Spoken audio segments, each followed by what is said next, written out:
Hello and welcome. Thank you for watching my video. I want to tell you a little story about my past. Now, for almost 30 years, I drank myself silly. And this was a serious issue in my life. But I didn't think so. I actually thought I was normal. I thought, you know what, everybody drank 12, 14 beers a day. Until I realized, I was peeing in stoves. I would stand in the corner and almost fall asleep. Or the washing machine. I would actually go and urinate in washing machines because I was too drunk to realize what I was doing. And then my wife asked me, "What are you doing?"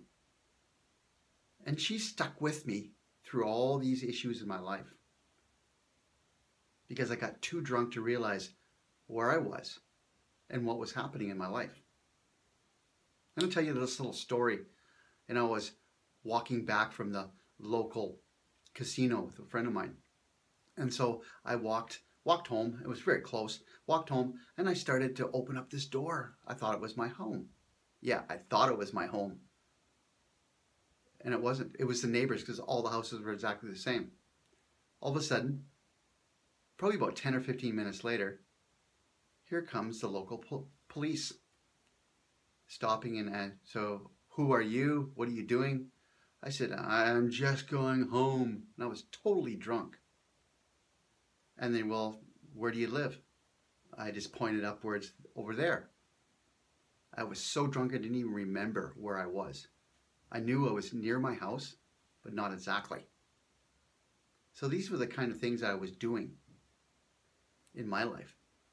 I was destroying my self-confidence, my abilities to think properly, to sleep, to eat properly, because I would get drunk and then eat at night. I gained I was up at around 210 pounds. Yes, 210 pounds at 5'8". I was a big man for my size. So to that story, the police asked me, "So what's your wife's phone number? I'll phone her and then she can open the door for me." So I gave the number and then all of a sudden my phone rings. And they're like, "Well, that's your phone. So we're going to take you downtown and you're going to spend the night in jail." And I'm like, "Oh, okay. All right, I guess that's okay." And so it went downtown one thing I'd have to say that I was very pleasant to the officer. She was just doing her job. And so I spent the night in jail and my family didn't know where I was, what I was doing. So woke up in the morning and they released me. Of course, they have to release you at 12 o'clock at sort of lunchtime. They have to release you. And I was remembering, oh yeah, I won some money at the casino. So I looked in my wallet, all my money was still there.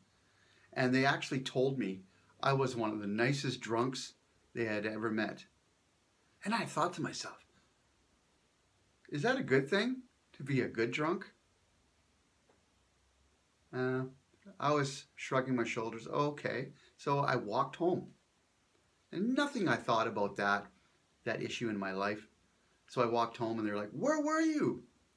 Well, actually, with a smile on my face, I spent the night in jail.